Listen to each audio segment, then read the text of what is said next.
Slovák, ktorý mal tú česť opiť sa s Bruceom Willisom. Ako k tomu došlo? Zdá sa, že byť príležitostným hercom je celkom fajn práca.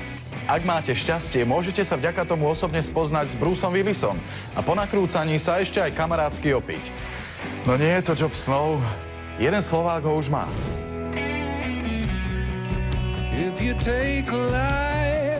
Stretnúť sa so Seanom Connerym, poznať sa s Colinom Farrellom, stať veľa Letišie Kasty či Stevena Spielberga a byť pritom z malého Slovenska? Neuveriteľné, ale áno, dá sa to. Počas štúdia na vysokej škole som čítal niekde, kde si nejaký článok o tom, že Spielberg bude nakrúcať film v Krakove. Richard sa tam vybral, prihlásil sa do komparzu a zrazu stál vedľa Stevena Spielberga. Neustále ho sledoval a fotil, hoci sa za to bez milosti vyhadzovalo. Veľmi ma zaujímalo, čo asi mu beží hlavou a tak. Proste som ho sledoval naozaj. Tak som si sadol k jednej dáme vedľa a spýtal som sa jej, evidentne Američanka, že či pozná Spielberga. A on sa tak na mňa usmiel a povedala, no trošku, že ja som jeho manželka. No, Spielberg je posadnutý robotov, posadnutý nakrúcaním. On točí film podľa mňa celý svoj život a vždy premýšľa o nejakom ďalšom filme.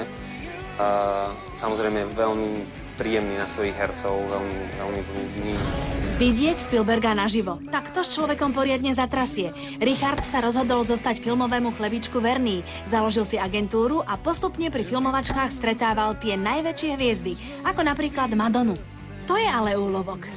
Takou Madonou som videl jeden deň, keď som tam bol hrať jednu epizódku a to len z tej pozície toho takého lepšieho komparzistu som ju mal možnosť sledovať a to som fakt mal prvý pocit, že vidím susedu na placi, že čo tam pre Boha robí, že jak sa tam tá dostala pred kamery. A to potom ma napadlo, že však to asi nebude ona, že to je predsa Madonna.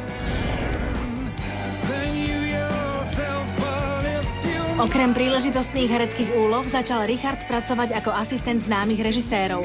Dlhých 7 mesiacov strávil v spoločnosti charizmatického Seana Conneryho pri filme Liga výnimočných gentlemanov. A to bol teda riadny zážitok. Tak ako na plátne, tak aj v skutočnosti. Má tú charizmu, nadáva sprosto, naozaj pohan. Ale nikomu to neprekáže, lebo to robí so šarmom, s tým jeho školským prízvukom.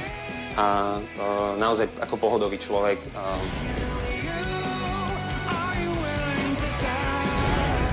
Prezradím, že mal v karaváne takú zbierku tých starých čínok, ešte naozaj ako z cirkusu, taký s tými gulami, jak sú v tých rozprávkach alebo v starých filmoch.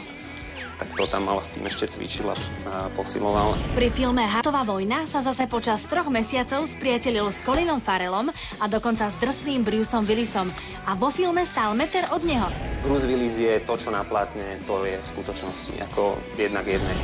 Počas tejto filmovačky sa udialo ešte čosi. Bruce totiž oslavoval narodeniny a tak všetkých, aj Richarda, pozval na pohárik. A pilo sa do rána bieleho.